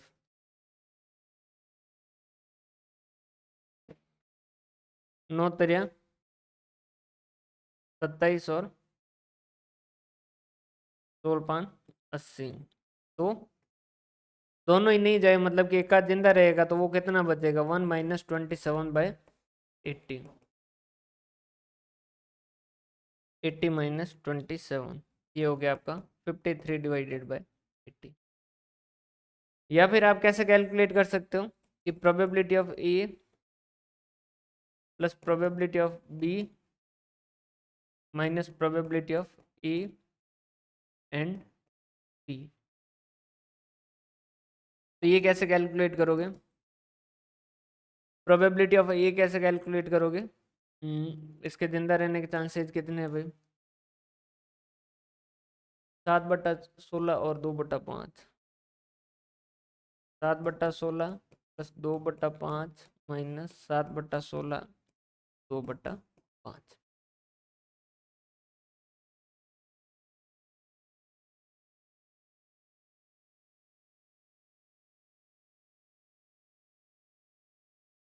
देखो टोटल प्रोबेबिलिटी दोनों की मिला के हमेशा क्या होगी, एक होगी। वही आदमी या तो सक्सेस होगा, या जिंदा रहेगा, या चला जाएगा। समझ आ रही बात? तो दोनों का मिला के टोटल जो है वो हमेशा क्या रहेगा, एक ही रहेगा। समझ आ रही है यहाँ तक की बातें? अब एक जो है वो कल अपन एक इलिस्ट्रेशन ले रहे थे, वो वाला इलिस्ट्रेशन जो है वो वापस ले लेते हैं, और उसके बाद में जो क्या करते हैं इसको, ये क्वेश्चन प्रैक्टिस के लिए प्रैक्टिस जो है वो शुरू कीजिएगा, ताकि आपको कल एक जयपुर वाला जो क्वेश्चन था उसमें डाउट था ना। हम्म। हम्म,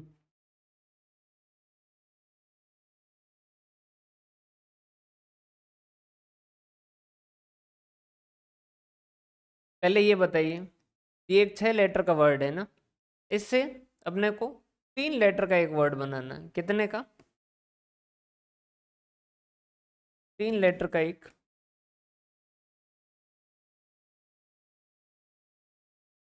वर्ड बनाना है। कितने तरीके से बनाया जा सकता है, फटाफट बताओ भाई।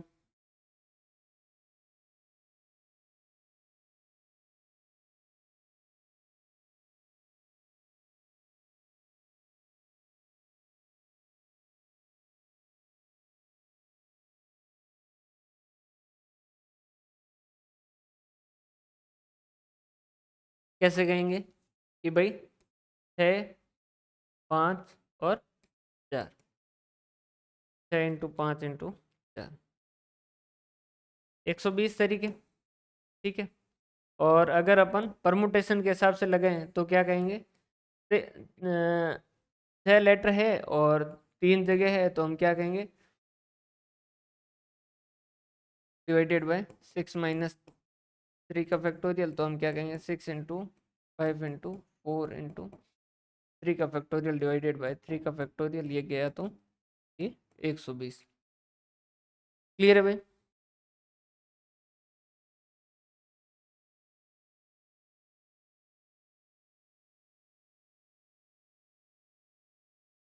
अरे कुछ नहीं है, एक बार प्रैक्टिस करने की जरूरत है रे, कुछ भी नहीं है। एक बार प्रैक्टिस करोगे ना तो फिर ये तो क्वेश्चन बहुत आसानी से होंगे, इनमें कोई बड़ी बात है ही नहीं। जयपुर, प्रोबेबिलिटी ऐसी है कि एक बार प्रैक्टिस नहीं करते हो ना तब तक आपको लगता है कि यार ये कैसे होगा, और एक बार अगर प्रोबेब वो कर ली उसके बाद में फिर ये सारे क्वेश्चन जो वो बहुत आसानी से होंगे। अब यहाँ बताइए, जयपुर है और इसमें अगर आपसे पूछा कहा गया है 3 लेटर का एक वर्ड बनाना है जिसकी शुरुआत से ही हो, तो कितने तरीके से जो वो लिखा जा सकता है?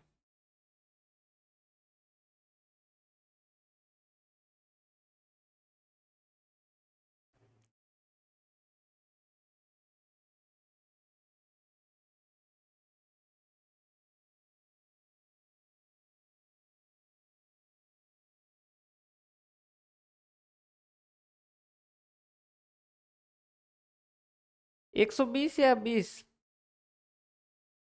है ना, जे से ही शुरुआत हो, तो ये जे यहाँ पर आ सकता है, और यहाँ कितने आ सकते हैं, 5, और यहाँ कितने, 4। अल्टीमेटली यहाँ तो एक ही है, 1 × 5 × 4, तो कितना हो गया ये, 30 हो गया। क्लियर?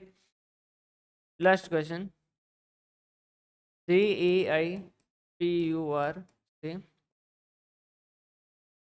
3 लेटर का वर्ड बनाना है जिसमें जे को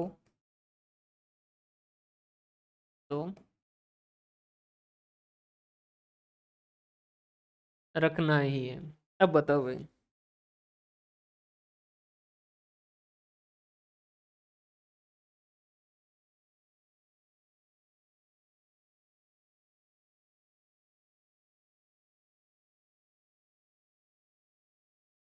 ऊपर वाले में क्या हो जाता?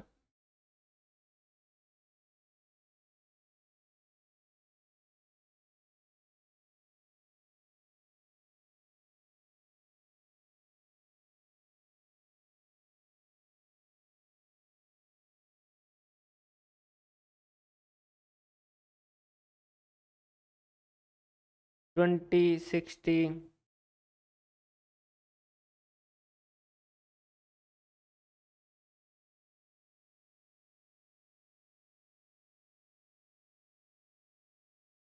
देखो ऊपर वाले में ये सी के हिसाब, सॉरी पी के हिसाब से कैसे लिखते हैं कि भाई 5 है और 5p, जगह कितनी है, 2 ही है, तो अपन क्या कहते हैं 5 factorial divided by 5 minus 2, 3 factorial, तो अपन क्या कहते हैं 5 इंटू 4 इंटू 3 का फैक्टोरियल डिवाइडेड बाई 3 का फैक्टोरियल, तो ये वैसा ही 5 इंटू 4 बनता। अब यहाँ वाले में समझिएगा, यहाँ क्या कहा है कि जयपुर से बनाना है जिसमें जे को रखना ही है, उन्होंने ये नहीं कहा कि जे को जो है वो पहले रखना है या बीच में रखना है या यहाँ रखना है। तो जे को आप यहाँ भी रख सकते हो, जे को आप यहाँ भी रख सकते हो, जे को आप यहाँ भी रख सकते हो, और जे को आप यहाँ भी रख सकते हो। समझ आ रही बात, तीनों में से कहीं पे भी रखा जा सकता है। क्लियर है? अब समझिएगा, पहले जे को छोड़िए और बाकी का अगर बात करें तो जे को अगर शुरुआत में रखें तो कितने तरीके से अल्फाबेट बनाए जा सकते हैं, तो 5 इंटू 4 कितने 20 तरीके से। जे को अगर बीच में रखें तो कितने तरीके से अल्फाबेट बनाए जा सकते हैं, 5 इंटू 4 कितने तरीके से, 20 तरीके से। और जे को लास्ट में रखें तो कितने तरीके से बनाए जा सकते हैं, 5 इंटू 4 और जे 20 तरीके से। तो टोटल कितने तरीके हो गए, 60। आप इसको इस तरीके से भी लिख सकते थे कि 6C1, 6 में से एक तो जो है वो क्या करना है,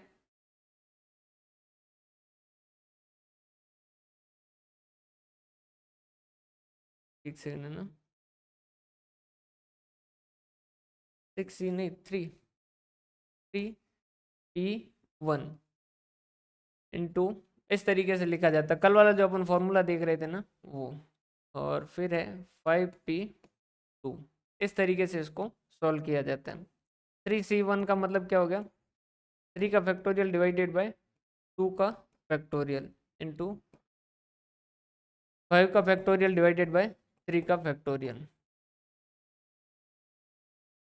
3 इंटू 2 का फैक्टोरियल डिवाइडेड बाय 2 का फैक्टोरियल, ये 2 से 2 गया, 5 इंटू 4 इंटू 3 का फैक्टोरियल डिवाइडेड बाय 3 का फैक्टोरियल, तो क्या हो गया अल्टीमेटली ये 5 इंटू 4 इंटू 3 कितना हो गया, 30 हो गया, सॉरी 60 हो गया। तो देखो दोनों बातें अलग हो जाती हैं, समझिएगा दोनों बातें अलग हो जाती है। पहले में हम क्या कह रहे थे कि जे को लेना है और पर्टिकुलर एक जगह पे लेना है, जे को लेना है और पर्टिकुलर एक जगह पे लेना है, जैसे कि उसको शुरुआत में लेना है। तो उस केस के अंदर तो क्या है, ये फिक्स हो गया, बाकी की 2 जगह बची है, उन 2 जगह पे क्या करने हैं, कितने कैंडिडेट आ सकते हैं, या 5 आ सकते हैं, या कितने आ सकते हैं, 4 आ सकते हैं, बात खत्म होती है। लेकिन यहीं पर अगर जे को ऑफ लेना है, सिर्फ ये कहा गया है, ये नहीं कहा गया कि जे को कितने कौन सी जगह पे रखना है, तो हमारे पास जितनी जगह है उन उतनी जगह पे हम क्या कर सकते हैं, जे को रख सकते हैं। जे को हम शुरुआत में रख सकते हैं, जे को हम लास्ट में रख सकते हैं, जे को हम बीच में रख सकते हैं, जितनी भी पोजीशन है उन सब पे हम क्या कर सकते हैं, रख सकते हैं। तो उस केस के अंदर क्या होगा, जितनी पोजीशन है उसके हिसाब से क्या हो जाएगा, वो मल्टीपल हो जाएगा। समझ आ रही बात, तो उस केस के अंदर वो क्या हो जाएगा, वापस मल्टीपल हो जाएगा। देखो जे को शुरुआत में रखोगे कितने तरीके हो गए अरेंजमेंट के, 20, बीच में रखोगे कितने हो गए, 20, लास्ट में रखोगे कितने हो गए, 20, तो टोटल कितने हो गए, 60। क्लियर है?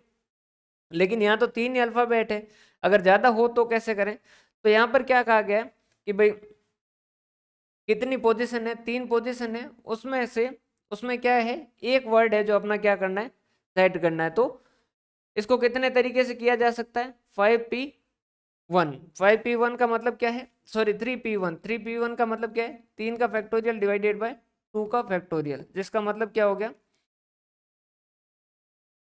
3 का फैक्टोरियल इंटू 2 का फैक्टोरियल डिवाइडेड बाय 2 का फैक्टोरियल, ये कट गया है। इसका मतलब क्या है कि जे जो है उसको कितने तरीके से रखा जा सकता है, 3 तरीके से रखा जा सकता है। समझ आ रही बात भाई, 1, 2 और 3। अब बाकी बची 2 जगह, और उसके लिए कैंडिडेट कितने हैं, लेटर कितने हैं, 5 लेटर हैं, तो वो क्या हो जाएंगे, इसके मल्टीपल में आ जाएंगे। तो 5p2, तो ये कितने हो जाएंगे, इंटू 5 का फैक्टोरियल डिवाइडेड बाय 3 का फैक्टोरियल, ये कट गया। तो अल्टीमेटली क्या हुआ, 3 × 5 × 4, जो कि आपका बनेगा 60 का 60। समझ आया क्या ये?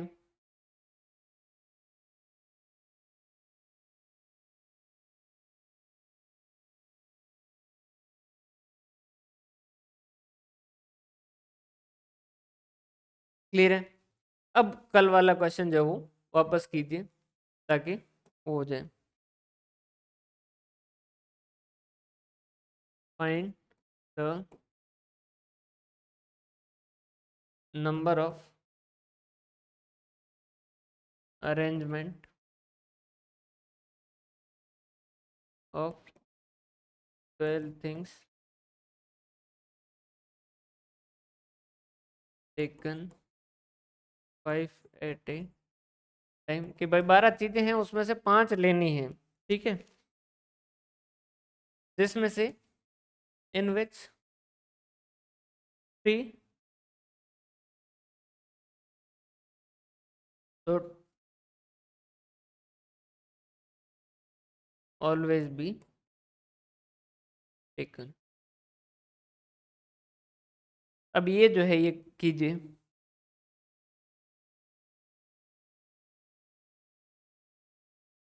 क्वेश्चन क्या कह रहा है कि भाई अपने पास 12 चीजें हैं और उससे अपने को क्या करना है, 5 जगह पर रखना है, लेकिन 3 ऐसी है जिनको क्या करना है, हमें हमेशा ही लेना है।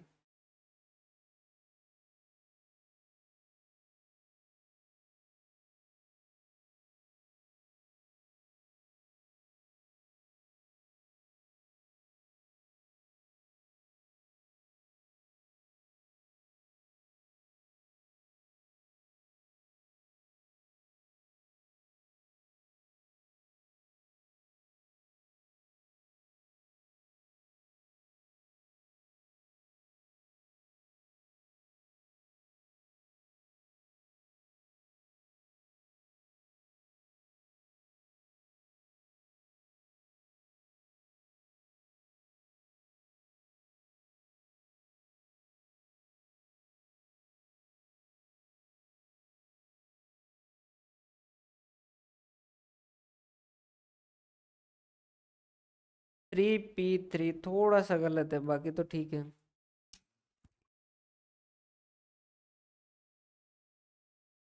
देखो प्रोबेबिलिटी के क्वेश्चन जो है ना, इनको पहले थ्योरी में सेट करो। थ्योरी में कैसे, कि भाई 5 जगह हैं, 1 2 3 4 और 5, 3 अपने को लेने ही है, पहले इन 3 को ले लो, ठीक है।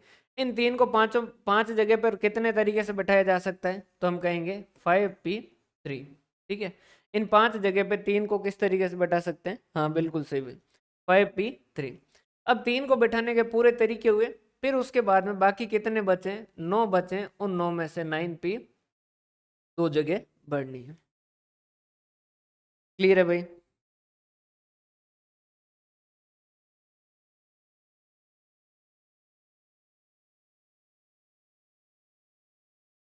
क्लियर है, कर लोगे ना? 4320 बिल्कुल। अब भाई दो जो है वो पीडीएफ अपलोड किए गए हैं, उनके अंदर टोटल क्वेश्चन है आपके, इलिस्ट्रेशन है टोटल मिला के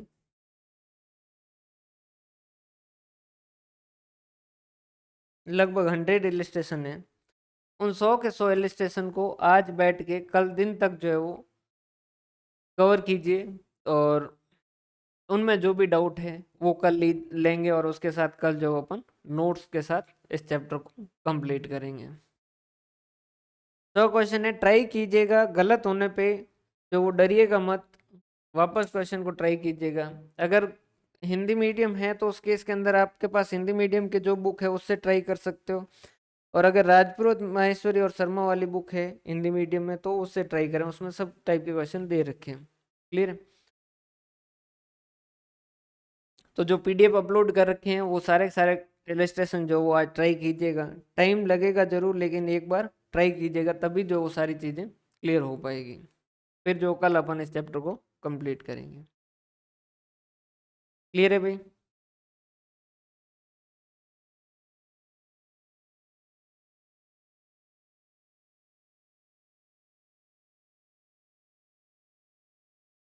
क्लियर है? तो एक बार ट्राई कीजिएगा, गलत हो सही हो जैसा भी है ट्राई कीजिएगा, फिर अपन कल इसको कंप्लीट करेंगे।